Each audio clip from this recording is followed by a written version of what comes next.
इस मांग के साथ आपने क्या ये भी मांग रखी है कि हाजीपुर भी चाहिए? क्योंकि हाजीपुर मुझे लगता है कि इस वक्त एक तरह से अस्मिता का भी सवाल है और पर्सनली आपके लिए बहुत इंपॉर्टेंस रखता है। हाजीपुर मेरे लिए मायने इसलिए ज़्यादा रखता है क्योंकि मेरे नेता, मेरे पिता आदरणीय रामविलास पासवान जी की पहचान हाजीपुर से रही। दो बार उनका नाम Guinness book of world record में दर्ज हाजीपुर की जनता ने ही कराया। और मुझे कहने में मुझे कहीं कोई संकोच नहीं, देश में ही नहीं दुनिया में अगर आज मेरे नेता, मेरे पिता आदरणीय रामविलास पासवान जी को अगर लोग जानते हैं तो उसमें हाजीपुर की जनता का एक बहुत बड़ा योगदान है। मेरे पिता ने हाजीपुर को अपनी माँ माना था और मैं मानता हूं कि एक पुत्र का धर्म होता है कि अपने पिता के अधूरे कार्यों को उनके जाने के बाद वो पूरा करे। ये जवाबदेही मैं मानता हूं कि मेरे ऊपर है। आजकल इसको नेपोटिज्म कहा जाता है, पर मैं उस दौर का हूं, 4 दशक मैं बिता चुका हूं, पर मैं उस दौर का हूं जब पिता के नक्शे कदमों पे चलना बेटे के लायक होने के निशान होते थे। कहा जाता था कि पिता जैसा बनो, पिता के पग चिन्हों पे चलूं।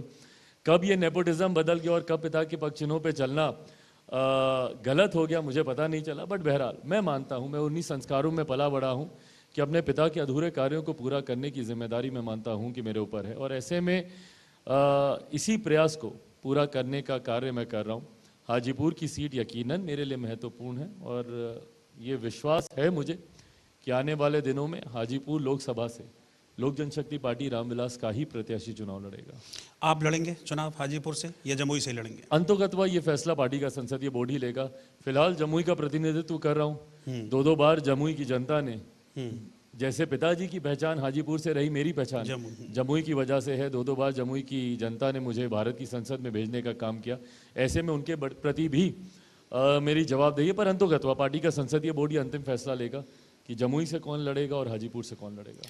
हाजीपुर में किसी तरह का कोई क्लैश आपको लगता है होगा? क्योंकि जो क्लैश है चाचा के साथ वो हाजीपुर सीट पे भी आके कहीं ना कहीं क्लैश करेगा। मुझे लगता है भाई जैसे जैसे चुनाव समीप आएंगे ये बातें अपने आप बहुत एमिकेबली साइडलाइन हो जाएंगी। फिलहाल ये बड़े विषय लग रहे हैं, बट मेरा एक अपना अनुभव है 14 में भी सीटों को लेकर ऐसा लगता था कि बड़ी कठिनाइयाँ आएंगी क्योंकि लास्ट मिनट हम लोग का अलायंस भाजपा के साथ हो रहा था। 19 में भी लग रहा था कि संभवतः कठिनाइयाँ आएंगी, बट हर बार हम लोगों ने देखा है कि चुनाव समीप आते आते तमाम चीज़ें बहुत एमिकेबली सॉर्ट हो जाती हैं। इस बार भी हो जाएंगी। चाचा पशुपति पारस से सिर्फ पॉलिटिकल राइवलरी है या फिर पारिवारिक माहौल में बात होती है? भाई बातचीत कोई नहीं होती, but to be very honest अब ये मेरे लिए मैटर ऑफ कंसर्न भी नहीं रहा। मैं बहुत आगे निकल चुका हूँ इन सारी बातों से। मेरे लिए बिहार, बिहारियों की लड़ाई एक बहुत बड़ा विषय है। बिहार फर्स्ट, बिहारी फर्स्ट, बहुत बड़े लक्ष्य के साथ मैं आगे बढ़ रहा हूँ। तो ऐसे में मैं घर परिवार की लड़ाई में अपने आप को उलझा के ना अपनी एनर्जी ना अपना समय व्यर्थ करना चाहता हूँ। अच्छा, मैं एक चीज़ जानना चाह रहा हूँ कि जब रैलियों में भीड़ जुटती है तो उसमें लड़के ज़्यादा होते हैं लड़कियाँ? बिहारी भारी संख्या में होते हैं, युवा भारी संख्या में होते हैं उन सभाओं में, और वही मेरे जोश को बढ़ाते हैं, वही मेरे विश्वास को बढ़ाते हैं कि जिस सोच के साथ आगे बढ़ रहा हूँ वो सोच कहीं ना कहीं सही है और इसीलिए इतनी भारी संख्या में समर्थन मिल रहा है। आप क्या कुछ ऐसी बातें रखेंगे पब्लिक के सामने जो आप जाते हैं तो क्या रखते हैं कि क्यों आपको पब्लिक वोट करे, क्यों आपके समर्थन में आए आपके बिहार की जनता? भाई सकारात्मक राजनीति का मैं पक्षधर रहा हूँ, जहाँ यकीनन ये बात जरूर जनता के साथ साझा करता हूँ कि पिछले 75 सालों में क्या कारण रहा जब भारत एक साथ आज़ाद हुआ, तो क्या कारण रहा कि भारत के कई ऐसे प्रदेश हैं जो विकास की राह पर तीव्र गति से आगे बढ़े। आप दिल्ली देख लीजिए, आप मुंबई देख लीजिए, कई ऐसे उदाहरण हैं जहाँ पे अच्छे कार्य हुए और सारे चमचमाते शहर बने। वहीं दूसरी तरफ हमारा बिहार प्रदेश है जो कि आज़ादी के 75 साल के बाद आज भी पिछड़ा प्रदेश कहलाता है। इसके जिम्मेदार कौन है, ये जवाबदेही तय करने का भी समय है। चुनाव जब आते हैं तो आपको ये समझने की ज़रूरत है, क्योंकि राजनीतिक दल और कई ऐसे राजनेता हैं जो उसका लाभ उठाते हैं हम लोग को जात पात धर्म मजहब में बांटकर। जातीय समीकरण, जिसको आजकल बहुत एक खूबसूरत टर्मिनोलॉजी दे दी गई है, सोशल इंजीनियरिंग। सोशल इंजीनियरिंग कर करके कागजों पे वो लोग चुनाव लड़ते और जीतते हैं कि भाई हमारे पास ये समीकरण का वोट है, वो समीकरण का वोट है।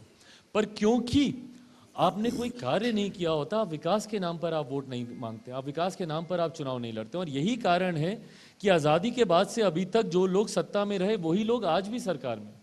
आज बिहार में जो महागठबंधन की सरकार है भाई, उसमें कौन है? कांग्रेस है।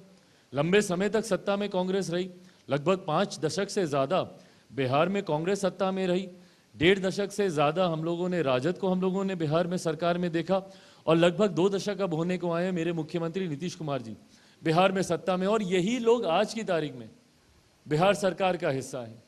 तो जब 75 सालों में जो लोग बिहार का विकास नहीं कर पाए, वो लोग आज बिहार के विकास की बात करते हैं, तो ताज्जुब होता है कि एक लंबा समय बिहार की जनता ने आपको दिया।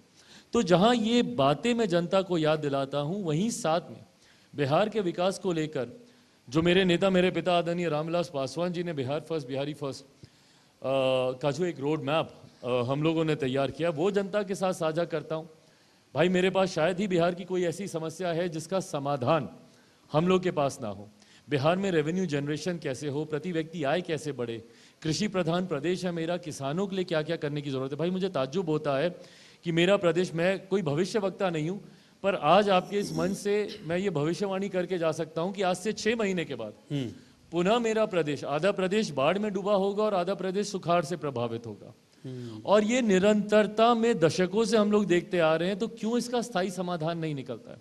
मेरे मुख्यमंत्री अगली बार अगर तब तक वो रहते हैं, क्योंकि मैं मानता हूं कि लोकसभा के साथ शायद विधानसभा के भी चुनाव वहां पे हो जाए, पर अगर वो रहते हैं तो जून जुलाई के महीने में फिर वो अपना उड़न खटोला निकालेंगे, हेलीकॉप्टर से हवाई निरीक्षण करेंगे और बोलेंगे हाँ बरसात का पानी आ गया।